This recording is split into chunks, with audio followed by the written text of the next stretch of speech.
It's Friday, April 9th, 2020, and we're talking about the blossoms of spring today. So we're in the YouVersion app. We're talking about the women in the Easter story. It's brought to you by FamilyLife. It's written by Sabrina McDonald, and it's hard to see because I have all my lights on, but it's still dark out. And today is Good Friday, and I'm in my kitchen. And the reason I'm in the kitchen is because I was going to go outside and show you my flowers, but they're covered in snow. Not like covered, but it's snowing. And it's dark, and it's Good Friday, which is a dark day. And I was just thinking about how it just feels dark right now. There's so many things that just feel dark and heavy. And in that thought, I was thinking about spring. And if you know me at all, you know I love flowers. I love flowers. And I can't wait to show you what my front walk is gonna look like or anything. I'm so excited about flowers. I'm so glad that when God created the world, He created flowers, because I don't know if they serve any purpose other than to make us happy. And I was thinking about that, and I was thinking about how they look sad right now. The reason that I have so many spring flowers is because I buy a bulb, usually about this time of the year. It arrives in the fall, and then fall is insanely busy at our house because we have football and cross country, both of those. And then I have to dig into the ground and bury these hard little things and bulbs, and I dig them in the ground, and there they sit. They sit in the dark. They get rained on. They get snowed on. They get frozen, technically. They're buried just below the frost line. They then begin to bloom, and I get so excited. And just when I think that everything is gonna pop, it is 70 degrees, everything is gonna look amazing, it snows again. And in all those things, those blooms look more beautiful. There's a life lesson to be learned here. In the darkest is when the light shines the brightest. In this time, my word, as you know, is bloom with joy. And I don't know. Oh, look, you can see my joy sign. Bloom with joy. And in the darkest times, they're so more important. They're more important. Does that make sense?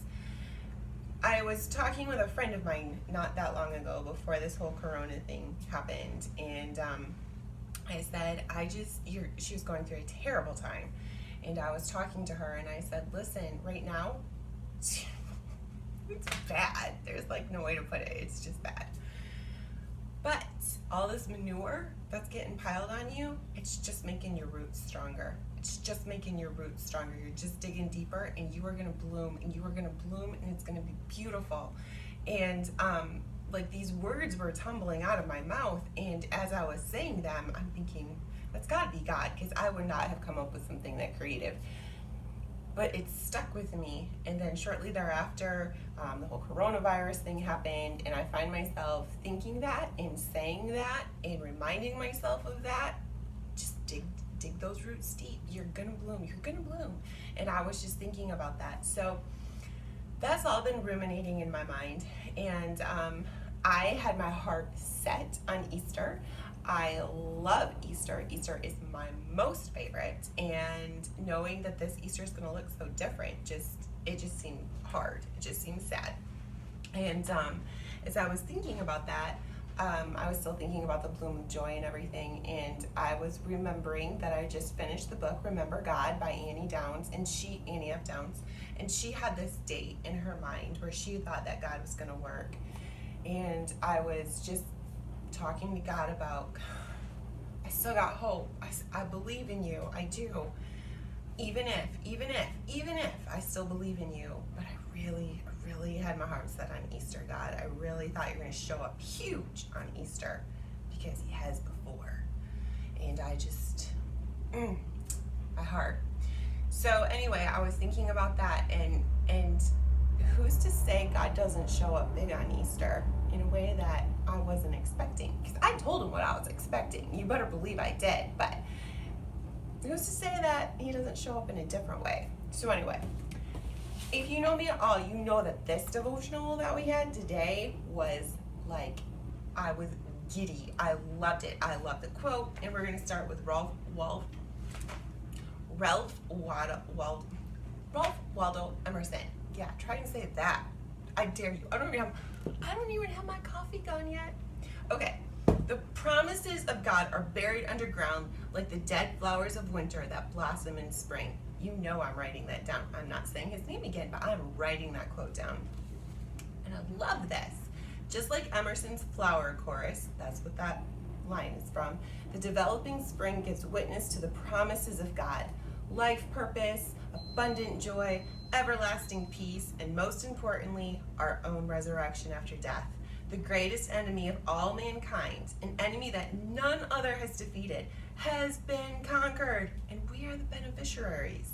It says 1 Corinthians 15:55. Death, where is your victory? Death, where is your sting? She says, Sabrina McDonald says, this Easter, take in the beauty of new life. Listen to the flower chorus. Take delight in the blessed secrets of the universe that unfold before you, and give glory to God for his ever-loving grace and mercy. She also has Job 38:4-7, Luke 12:24-27, Job 12:7-10, and Romans 8:19-22. I really meant to write Romans down because I loved it. I have 2 stars by it, but I forgot to because I wanted to check it in another version, and I just saw it there. So definitely, I'll link them all, but you're going to want to check that out. So I can't show you my spring flowers because it's dark and it's snowing, but I did want to do this video in my kitchen. And the reason I wanted to be in my kitchen is because I feel like right now this is where we're creating. We're mixing all our ingredients together to feed our family every single day. And this room is like the heart of my home, but you don't really see it. This is like where all the things happen, and you don't ever see it because it's always a mess. It's always, I'm always in here busy, like when friends come over, I always feel bad because there's no place for them to stand, because I'm always in here. I'm always doing something in here.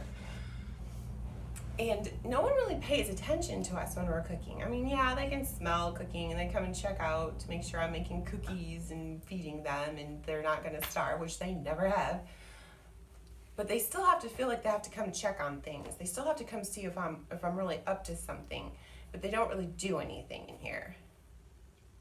I feel like I really feel like God's talking to me in my kitchen right now. He's reminding me, you keep coming in here.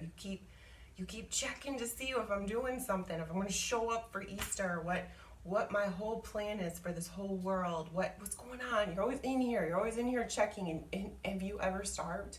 Have I ever let you down? Have I ever? And I'm going to start crying, but who's to say he doesn't take those ingredients all through life, the way he created the world? Who's to say he's not taking all these ingredients and he's going to make me a gourmet meal? Who's to say he's not? So right now, where it's dark, where my flowers are covered in snow, where it feels hard, and where I'm still creating meals, at this time, I just wanted to share that with you. I just wanted to remind you, he's in control. He's bringing us to bloom. He's bringing us to bloom. He's creating a meal for us. He's doing it all for our good, for our nourishment, because we need it. The kitchen is like the heart of the home, and I just feel like he's doing a work in my heart. And I wanted to share this story this day in my kitchen. I wanted to share it all with you. So have a great Easter. I'm so excited for Easter. And we will be back I will be back on Monday, and I can't wait to tell you all about Easter and finish up this study. So anyway, bloom with joy, and I'll see you soon.